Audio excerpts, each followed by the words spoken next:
Inna anzalnahu fi lejlatil qadr. Thot Allahu xhalla shanuhu në Kur'anin e tij famlart, ne më të vërtetë zbritëm atë në natën e Kadrit. Pra Kur'anin.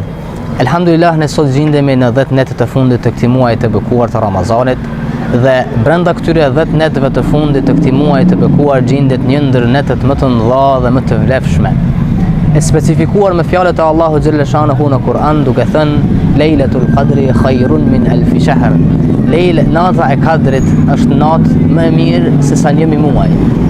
E lutim Allahun xhalla shanuhu që të përfitojmë të gjithë nga kjo natë e bekuar dhe të mundohemi që këto 10 netët e fundit të i plotësojmë ashtu se siç jemi mësuar nga Muhamedi alayhi salam kur është pyetur për natën e Kadrit, duke thënë që kërkojeni natën e Kadrit në 10 netëshin e fundit të muajit që të bekuar.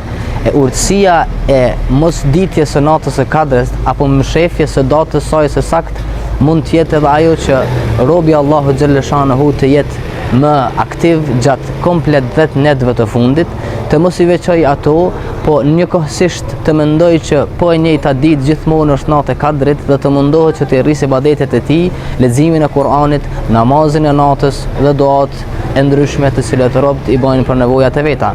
E lutim çdo musliman dhe muslimane, jemi në fund të këtij muaji të mirësisë, këtij muaji të faljes. Prandaj të mos humbim nga këto në 10 netët e fundit, net të mëshirës, net të mëdha, të jemi më aktiv, të marrim pjesë në xhami, në namaz, në taravih, në namaz nate, e po ashtu të përfundojmë edhe me agjërim këtë muaj siç jemi kërkuar nga Allahu xhalla shanuhu.